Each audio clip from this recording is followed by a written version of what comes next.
Estamos começando mais um FNC Smart Talks e no programa de hoje temos a honra de receber Marco Frade. Ele é Head de Mídia, Digital e CRM na Diageo, uma das maiores empresas de bebidas do mundo, a maior quando falamos de destilado. E nós vamos bater um papo aqui hoje sobre os desafios e as mudanças que esse mundo digital nos proporcionou nos últimos meses, principalmente pós-pandemia, né? E ele vai contar um pouquinho para a gente das iniciativas que já vinham acontecendo na Diageo e que foram algumas delas intensificadas nesse mundo pós-pandemia. Em primeiro lugar, Marco, muito obrigado pela sua disponibilidade, pela gentileza de proporcionar esse momento com a gente aqui hoje. Muito obrigado, Rodrigo. Obrigado pelo convite. Agradeço a FNC. Eu também sei que vocês estão numa jornada bem diferente versus o que vocês tinham de business. Isso é muito bom ver que as empresas em qualquer nível estão se adaptando, estão se transformando. E fico feliz pelo convite para poder participar e compartilhar com vocês algumas boas práticas e algumas experiências que temos por aqui. Eu que agradeço. E para iniciar, Marco, gostaria que você explicasse para as pessoas, nessa sua posição de Head de Mídia, Digital e CRM, quais são os seus principais desafios, quais são as suas principais buscas, qual é o seu principal papel hoje na Diageo? Então, o principal papel é trazer esse conceito de transformação digital para uma empresa que globalmente é gigante, né, mas que localmente disputa um mercado que é um mercado muito agressivo. Então, nós estamos falando de um mercado de bebidas alcoólicas. Eu cuido aqui de Brasil, Paraguai e Uruguai, que é a nossa região, que nós chamamos de pub. E não muito diferente do que tem no Brasil, mas na América Latina quase todos os países têm basicamente a mesma formatação em termos de concorrência. Nós estamos falando de um mercado de bebidas alcoólicas dominado basicamente por cerveja. Cerveja detém aí cerca de 90%, 92% do mercado aqui no Brasil, então sobram aqui no Brasil 8% para serem disputados entre destilados, vinhos e cachaça, o que é uma disputa muito grande. Então a gente está falando de um mercado que é um mercado muito restrito, e nós temos aí vários competidores, né? Tanto de destilados quanto de vinho, e da própria cerveja premium, que vem acelerando e buscando consumidores também que têm o paladar voltado ou a preferência voltada para o mercado de destilados e vinhos. Então, qual que é o grande desafio aqui? O grande desafio é trazer essa visão digital para a companhia e que essa visão ela possa não só endereçar o que são os desafios das marcas que nós trabalhamos em termos de awareness, consideração, mas também de fundo de funil, que é a conversão. Então, nós olhamos também para o negócio de conversão, e digital é extremamente importante nessa jornada, porque o digital nos permite medir a conversão direta, né? Então, o que nós fazemos de investimento, todo investimento ele precisa trazer um resultado em net sales value, e esse resultado de net sales value está completamente ligado ao planejamento digital que nós fazemos, e, claro, associado também a todas as outras iniciativas de mídia que nos trazem awareness e consideração de marcas. Nós temos marcas icônicas, né, como Johnnie Walker, que esse ano está completando 200 anos. Uma marca completar 200 anos não é algo simples. E temos marcas como Smirnoff, Tanqueray, todas marcas centenárias, né? Gordon's é uma marca até mais antiga do que Tanqueray, e a gente está em pleno desenvolvimento dessa marca no Brasil. Baileys também, que é licor, tem uma guerra muito forte, uma batalha muito forte aí no segmento de licores.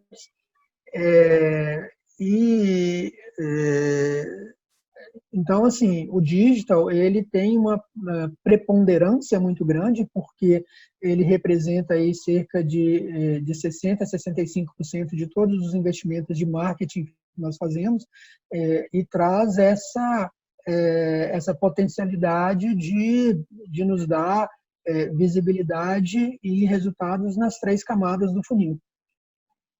Que legal, que legal. É uma empresa, é uma gigante realmente, né? A participação da Diageo no mercado é muito grande, essas marcas que você citou são centenárias. E Marco, eu vi recentemente uma entrevista do Head de Inovação Global da Diageo, né, o Michael Ward, no qual ele fala que a empresa é movida à inovação. Ele até citou que em 2019 foi criado um centro de inovação na Escócia. Na sua visão, quais são as vantagens que esse foco em inovação traz para a companhia e para os clientes finais? Rodrigo, nós temos de dividir inovação em 2 características, né? Que quando a gente pensa do ponto de vista corporativo. Inovação do ponto de vista de produto, né? Que para a Diageo é extremamente importante. Então, nós temos vodka saborizada, nós fizemos isso com Ketel One, que é uma marca de vodka no segmento reserva. Nós temos embalagens diferentes, packs diferentes que atraem o consumidor. Então, às vezes, você coloca uma taça de Tanqueray num pack e você tem uma atratividade melhor no ponto de venda, seja o ponto de venda físico ou seja o ponto de venda de e-commerce. Então, todos esses aspectos ligados à inovação faz parte do core da Diageo, porque a gente precisa de inovação, de fato, para poder fazer o business andar. Ao mesmo tempo, a gente tem uma outra característica de inovação, que é o modo como se faz. Então, o modo como se faz numa empresa que é uma multinacional é algo difícil, né? Eu já passei por outras multinacionais, tenho um histórico aí com a Unilever, com a LG, Diageo é a terceira multinacional que eu trabalho na área de marketing. A gente sabe o quanto é difícil empresas desse porte se moverem numa velocidade de uma startup, por exemplo. É muito complexo, né? Uma startup você consegue mover muito mais e você consegue mobilizar muito mais as pessoas. E para poder trazer um pouco dessa característica, a Diageo entrou numa jornada de trabalhar na metodologia Agile no formato de squads.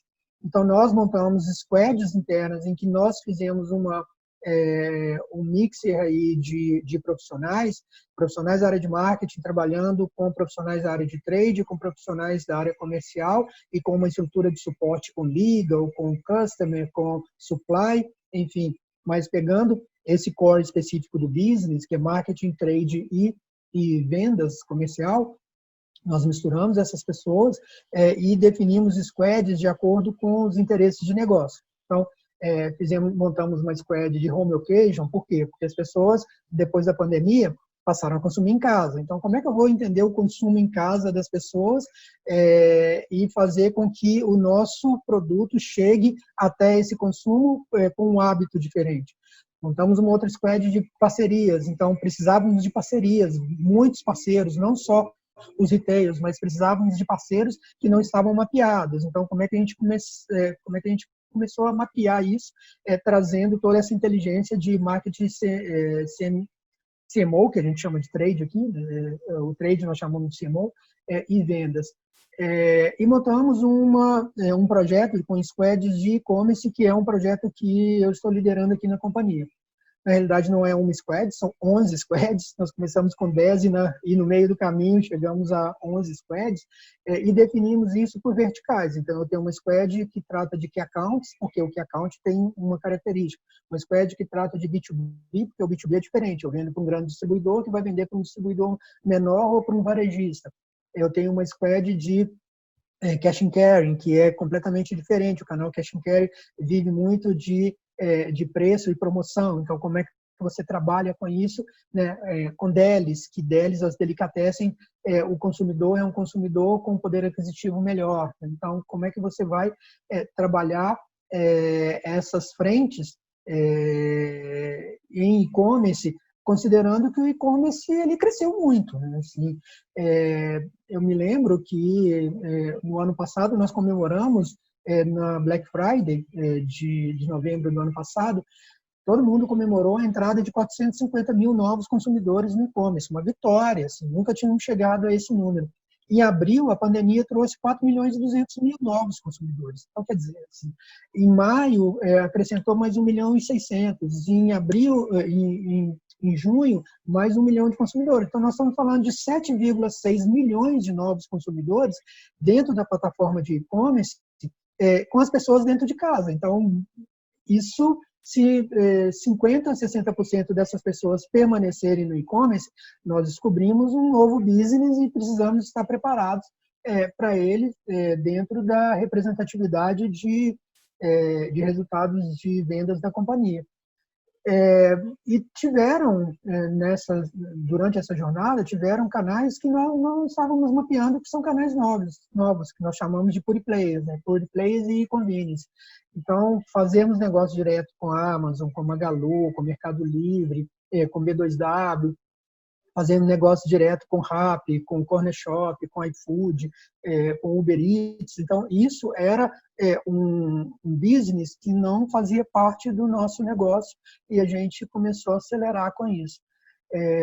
A fase em que nós estamos, inclusive, tá bom, Squad é uma metodologia ótima, mas ela tem começo, meio e fim. Como é que você devolve agora para o business as usual? Então, essa é toda a discussão que nós estamos tendo dentro da companhia. Ou até mesmo admitir que daqui para frente nós vamos ter de trabalhar no regime de squads forever. É uma possibilidade também. Como volta, às vezes não vai voltar, né? Não sabe. A verdade é que não dá para ter uma previsibilidade tão grande nesse momento ainda, né, Marco? Exatamente. E também as pessoas se acostumaram a trabalhar nesse modelo e vibram com o resultado. Assim, porque é um resultado que, quando você junta inteligências diferentes dentro da companhia, ele vem mais rápido. Como eu disse, assim, isso numa companhia média, pequena, numa startup, você acelera muito fácil, mas numa companhia grande, você precisa ter um pulso sobre o negócio e uma governança muito boa para poder fazer dar certo. Fantástico, fantástico. E você falou em representatividade.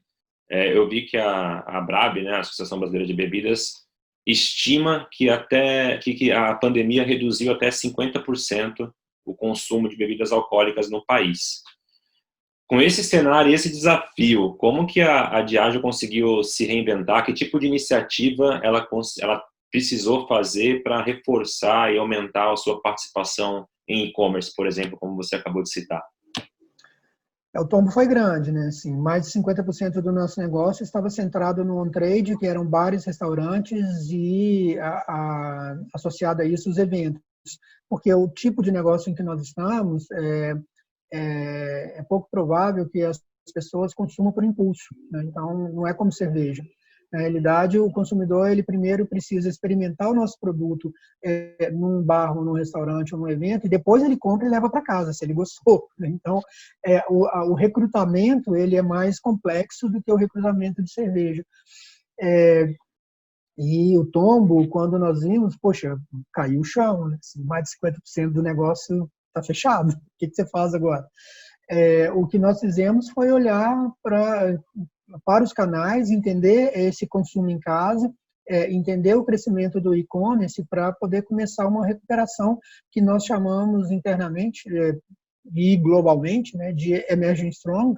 Como é que a gente se preparava para poder voltar forte. Tá? Então, para preparar para poder voltar forte, tiveram algumas medidas duras, de renegociação de contratos, de fornecedores, em que nós adequamos o business. A empresa, ela tomou 2 medidas que eu apoio bastante. Uma delas foi não perder talentos, então não se fizeram demissões em nenhum dos países em que a Diageo atua por causa da pandemia. E isso tem um custo, né, porque você acaba aumentando o seu custo interno.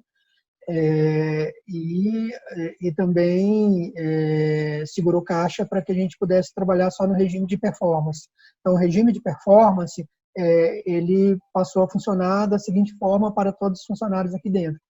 Você quer fazer alguma ação, seja uma ação de trade, uma ação promocional, uma ação de marketing, então me diga quanto você vai me trazer de retorno num esquema que a gente chama aqui de more for more. Então, eu te entrego mais budget, mas você tem de me entregar mais net sales value. Então, esse desafio interno, todo mundo topou, né? Foi combinado entre a alta direção da empresa e as gerências, as diretorias e os demais colaboradores, e todo mundo passou a trabalhar num regime de entender que cada centavo conta e cada centavo tem de trazer um resultado que seja um resultado pelo menos quadruplicado versus aquele centavo. Então, isso fez com que a empresa, ao longo do tempo, fosse diminuindo o gap do prejuízo, né? E nós chegamos aqui em julho quase num break-even do negócio. Quando você perde 50% do seu negócio para chegar num break-even é mais complexo, mas a gente conseguiu dar uma retomada muito grande, mesmo sabendo dessa perda de consumo aí que foi detectada. A gente conseguiu dar uma recuperada boa, oferecendo outros tipos de formatos, acelerando com o on-trade para poder oferecer drink ao invés da garrafa inteira. Então, tiveram algumas estratégias muito bem sucedidas. Que legal, Marco, muito bom. E falando em adaptações, né, com a sua experiência, como você acabou de falar, de Unilever e outras multinacionais, nesse momento de pandemia, muita empresa correu para tentar inovar, correu para e-commerce, correu para transformação digital. Com a sua experiência, como que a empresa consegue iniciar a sua jornada de transformação digital, consegue realmente pensar em algo novo, em inovação, sem perder a sua essência? Olha, eu acho que vai muito do propósito, né? Assim, a empresa e as marcas têm de ter um propósito, né? Primeiro que a empresa ela não existe sem as marcas. Então, na realidade, a empresa é a soma das marcas. A Diageo não existe. Todo mundo, se eu falar Diageo, tem gente que fala, você trabalha onde mesmo? Diageo? Não sei o que é, mas se eu falo Johnnie Walker, todo mundo entende. Se eu falo Smirnoff, todo mundo entende. Então, cada uma das marcas tem um propósito que é um propósito muito claro, né? Então, nós temos com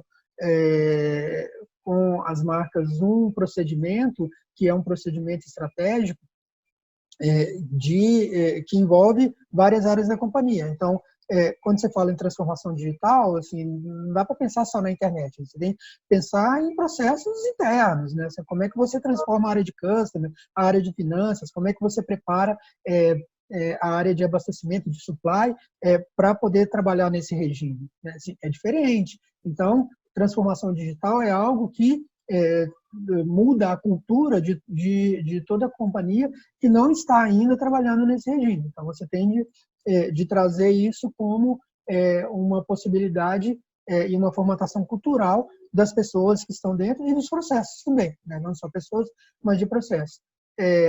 A Diageo, infelizmente, tem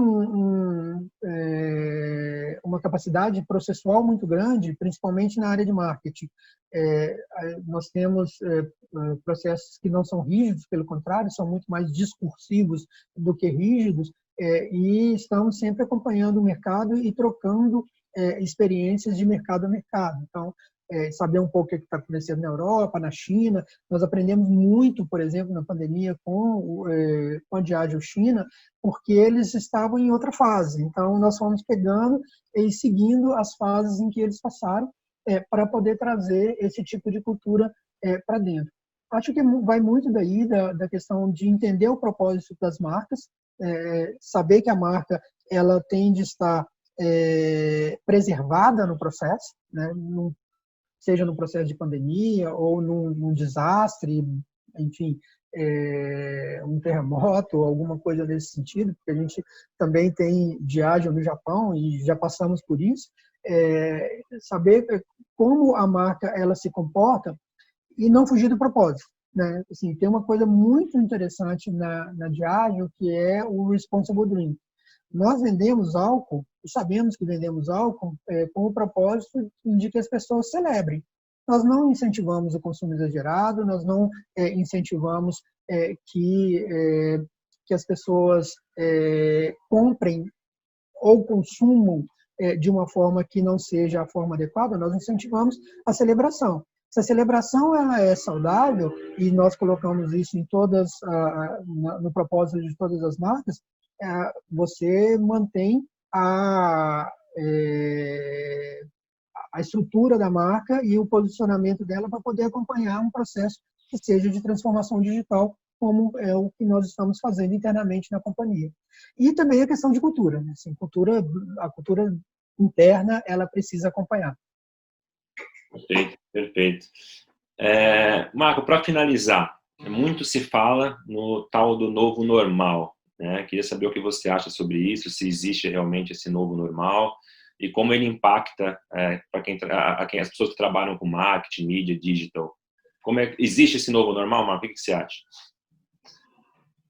Eu acho esse termo meio horroroso, assim, né? Assim, a gente achar que o comportamento das pessoas ele vai ser alterado ao nível de que jogamos todos os nossos históricos por terra e a partir de agora pensamos todos diferentes. Assim, não sei se é bem por aí. Eu acredito que tem adaptações que precisam ser feitas. O no-touch é um tipo de cultura que veio para ficar. Eu acredito que não só por causa dessa pandemia, mas as pessoas perceberam que o no-touch é uma possibilidade, né? E se sentem mais confortáveis na cultura do no-touch.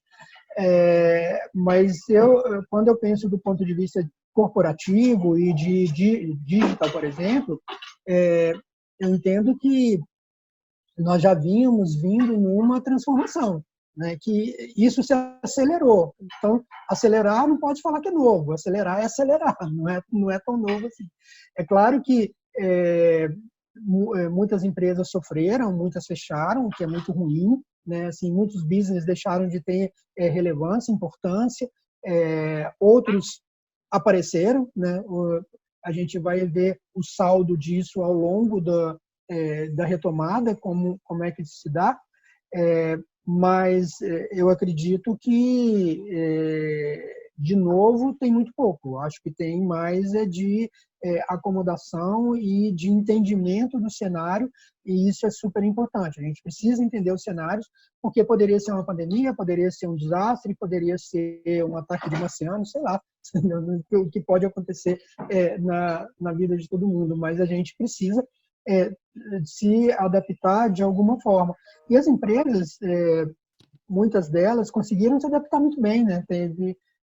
Eu acredito que teve algumas que fizeram algumas bobagens imediatas, outros preconizaram algo muito imediato, então, como se fosse um apocalipse, ou estamos falando aqui que o mundo mudou completamente, mas as pessoas elas mudam no tempo em que as mudanças acontecem. Historicamente, você não vê grandes mudanças acontecendo repentinamente. Assim, o hábito das pessoas, ele é um hábito que vai se adaptando e que bom que seja para melhor sempre, né? Mas nem sempre é tão para melhor.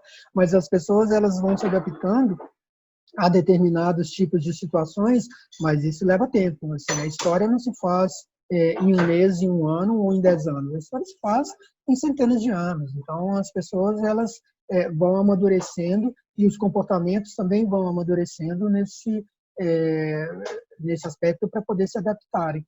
Eu acredito que se eu tivesse que cunhar um termo, não seria novo normal, mas seria uma nova adaptação. Assim, acho que é um termo que é muito mais adequado para o que a gente precisa entender em onde nós estamos e para onde nós queremos ir, né? Assim, na perspectiva de futuro próximo ou futuro médio e longo prazo. Legal, concordo plenamente, Marco. E só tenho que agradecer. Muito obrigado. Foi uma verdadeira aula. Acho que as pessoas entenderem um pouquinho dessa gigante, o que tem sido feito, como que esse novo mercado, né, para Diageo está se acelerando, que é o e-commerce. Então, foi uma verdadeira aula, Marco. Só tenho a te agradecer pela gentileza, pelo tempo dedicado. Tenho certeza que muitas pessoas que estão assistindo aqui não faziam ideia do que a Diageo já vinha fazendo nessa adaptação para esse e-commerce, para esse novo digital. E parabéns pelo trabalho. Muito obrigado. Rodrigo, eu que agradeço o convite da FNC. Estou à disposição quando quisermos falar desse ou de outros temas que sejam pertinentes. Pode me convidar, que é um prazer estar junto com vocês e contribuir com essa jornada que vocês estão fazendo de disseminar esse conhecimento. Acho que é extremamente importante. Obrigado. Gostou do nosso vídeo? Então, compartilhe, dê o seu like, acompanhe o nosso canal.